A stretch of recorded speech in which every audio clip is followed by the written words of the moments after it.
의정 갈등이 장기화한 가운데 당정이 여야 의정 협의체 구성에 공감대를 형성했습니다. 한동훈 국민의힘 대표가 협의체를 제안하자 대통령실도 긍정적인 반응을 보였는데요. 의정 갈등의 돌파구가 될지 주목됩니다. 네, 국회에 나가 있는 취재기자 연결하겠습니다. 신현정 기자. 네, 국회입니다. 의정 갈등 해법을 모색하기 위해 여야 정당과 의료계, 정부가 함께 참여하는 사자협의체 구성에 정부와 여야가 공감대를 형성했습니다. 한동훈 국민의힘 대표 오늘 오전 의정 갈등 해소를 논의하기 위한 여야 의정 협의체 구성을 제안했습니다. 관련 발언 준비했습니다.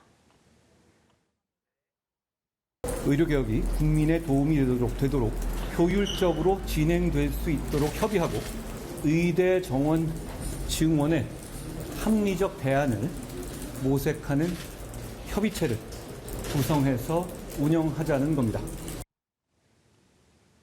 한 대표 제안에 대해 대통령실 고위 관계자는 긍정적이라고 화답했습니다. 이 관계자는 의료계가 대화의 테이블에 나오는 것이 우선이라며 의대 정원 문제는 의료계가 합리적 안을 제시하면 언제든 제로 베이스에서 논의하겠다고 강조했습니다. 추경호 국민의힘 원내대표도 지금이라도 2026학년도 의대 증원을 포함해 의료 개혁 문제에 대해 얼마든지 열린 마음으로 원점에서 논의할 수 있다는 것이 정부와 당의 입장이라고 강조했습니다.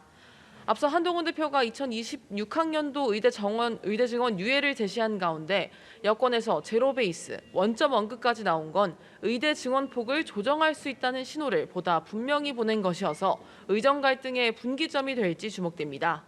박찬대 더불어민주당 원내대표도 지난 4일 교섭단체 대표연설에서 의료대란 문제를 해결할 여야 의정 비상협의체를 제안한 바 있는데요. 사자협의체 구성에 정부와 여야의 뜻이 모이고 있는 가운데 의료계 입장에 관심이 쏠리고 있습니다. 민주당은 의정 갈등 문제와 관련해선 정부가 책임져야 하는 사안이라며 공세 수위도 높였습니다. 국민의 생명과 안전을 지키는 게 국가의 제1의 책임인데 이를 이행하지 못하고 있다고 지적했는데요. 이재명 대표의 발언 준비했습니다. 생명의 위협을 느끼고 있는 이 처참한 상황을 대통령도 총리도 장관도 차관도 또 그 참모들도 다 모르고 있습니다. 장관, 차관 문책해야 됩니다. 그리고 대통령 국민께 사과하셔야 됩니다. 한 대표의 협의체 구성 제안과 관련해 민주당 원내 관계자는 제안을 환영하고 실질적인 성과가 나올 수 있도록 노력해야 한다고 밝혔습니다. 예, 그리고 지역화폐법과 특검법을 둘러싼 공방 어떻게 진행되고 있는지도 정리해 주시죠. 네, 어제 더불어민주당 주도로 지역화폐법이 국회 행안위를 통과했습니다. 국가와 지자체 지역사랑 상품권 지원을 의무화하는 내용인데요. 추석 연휴 전 통과를 목표로 하고 있습니다. 국민의힘은 이 법이 현금 살포성 포퓰리즘이라며 강하게 반발했습니다. 김상훈 정책위의장은 본회의에서 이 법안이 강행 처리된다면 대통령의 제2요구권 행사, 재표결을 거쳐 폐기돼야 하는 악법이라 생각한다고 말했습니다.